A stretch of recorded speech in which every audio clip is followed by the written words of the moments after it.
아침 말씀. 오늘 본문 말씀은 마태복음 20장 1절에서 16절입니다.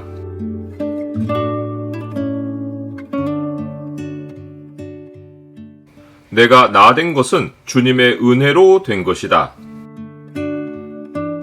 오늘 본문을 명령의 창으로 보면 하나님의 주권과 은혜의 관계가 무엇인지가 보입니다. 명령의 창을 보여주는 구절은 20장 14절입니다. 네 것이나 가지고 가라. 나중 온 이 사람에게 너와 같이 주는 것이 내 뜻이니라. 예수님이 부자와 천국에 대해 결론으로 해주신 말씀이 먼저 된 자로서 나중되고 나중된 자로서 먼저 될 자가 많으니라 입니다. 주님의 이름을 위하여 모든 것을 버리면 나중되는 것이 아니라 현세에서 여러 배를 받고 또 영생까지 상속한다는 약속을 암시하신 것입니다.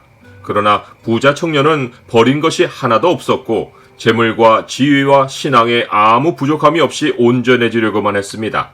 예수님이 그에게 소유를 다 팔아 가난한 자들에게 주면 하늘에서 보화가 있을 것이라고 약속하셨지만 그는 하늘에서 영생 얻기를 원하면서 정작 하늘의 보화에는 관심을 두지 않았습니다. 예수님은 그에게 자기 것을 내주면 하나님의 것으로 채워진다고 약속하셨지만 청년은 영생마저도 하나님의 은혜로 얻기보다 자기가 선한 일을 해서 그 보상으로 자기 것으로 소유하고자 했습니다. 자기 것이 많은 사람은 천국에 들어가기가 불가능합니다. 세상 기준에서 먼저 된 자는 반드시 천국 문 앞에서 나중됩니다. 천국에 들어가는 자들은 하나같이 세상에서 나중된 자들이지만 하나님의 은혜로 먼저 된 자들입니다. 예수님은 이러한 천국 현실을 더 강조하여 알려주시려고 포도원 품꾼들의 비유를 말씀하셨습니다. 예수님은 천국은 마치 품꾼을 얻어 포도원에 들여보내려고 이른 아침에 나간 집주인과 같다라고 하셨습니다. 천국은 품꾼들이 입찰 경쟁을 해서 점수가 높은 데로 들어가는 곳이 아닙니다. 포도원에 들어가서 일하기를 원하는 품꾼들은 밖에서 주인을 기다렸습니다.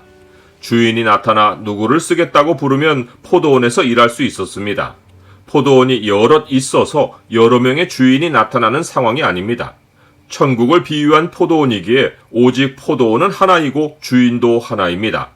당시 이스라엘에서 하루 노동시간은 아침 6시부터 저녁 6시까지 12시간이었고 품꾼이 하루 받는 품삯은 한 데나리온이었습니다.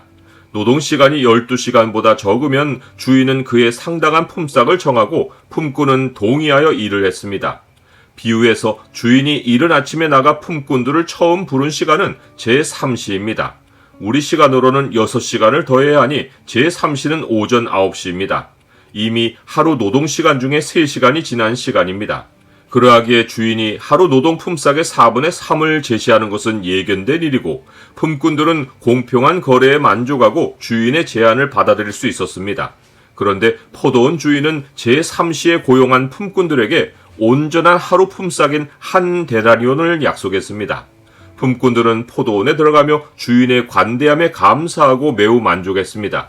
그런데 주인은 제6시와 제9시, 곧 정오와 오후 3시에도 나가서 품꾼들에게 똑같이 했습니다.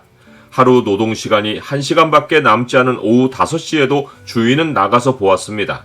거기에는 여전히 서 있는 사람들이 있었습니다. 주인은 너희는 어찌하여 종일토록 놀고 여기 서 있느냐? 라고 했습니다. 품꾼들은 논 것이 아니라 자기들을 품꾼으로 써줄 주인을 기다리고 있었다고 했습니다. 그들은 빈둥거리지 않고 주인이 불러주길 인내로 기다렸습니다. 그들은 일할 시간이 1시간밖에 남지 않았어도 주인이 불러주길 바랐고 그 자리에 서서 주인을 기다렸습니다. 그들은 이 기다림으로 인하여 주인의 긍휼을 얻었고 주인은 그들도 포도원에 들어가서 일하게 했습니다. 포도원에 들어온 품꾼들 가운데 주인의 은혜를 입지 않은 사람은 한 사람도 없었습니다. 품삯을 받는 시간이 되었을 때 먼저 온 자들은 제11시 곧 오후 5시에 들어온 자들이 한 데나리온씩을 받는 것을 보고 자기들은 더 받을 줄로 생각했습니다. 그런데 한 데나리온씩을 받자 공평하지 않다고 주인을 원망했습니다. 자기들은 종일 수고하며 더위를 견디었는데 1시간밖에 일하지 않은 품꾼들과 같은 취급을 받았다는 것입니다. 아침에는 주인의 은혜에 감사하더니 저녁에는 원망을 쏟아냈습니다. 주인이 부르지 않았으면 애당초 들어오지도 못했고 또 그들 가운데 누구도 일한 것보다 더 많은 품삯을 받지 않은 자들이 없었는데 일찍 온 자들은 노동량과 품삯을 비교하며 주인에 대한 감사를 자기들의 권리 행사로 바꾸어 항변했습니다. 나는 이 품꾼들이 제기한 문제에 동의합니까? 그렇지 않고 주인의 처사가 정당하다고 생각한다면 그 이유는 무엇입니까? 하나님 나라는 세상의 원리 원칙으로 돌아가지 않습니다. 하늘나라는 노동의 대가로 지분이 할당되는 곳이 아닙니다. 그곳은 오직 하나님의 은혜가 다스리는 곳입니다. 사람의 공로에 따라 천국에서 먼저 되는 일은 없습니다. 세상의 가치 체제로 살면 세상에서는 먼저 될지 몰라도 은혜의 세계는 막힙니다. 하나님의 은혜는 주를 기다리는 자와 주께 감사하는 자에게 영원히 그들의 것으로 주어집니다. 내가 나 된 것은 하나님의 은혜로 된 것이니 내게 주신 그의 은혜가 헛되지 아니하여 내가 모든 사도보다 더 많이 수고하였으나 내가 한 것이 아니요 오직 나와 함께 하신 하나님의 은혜로라.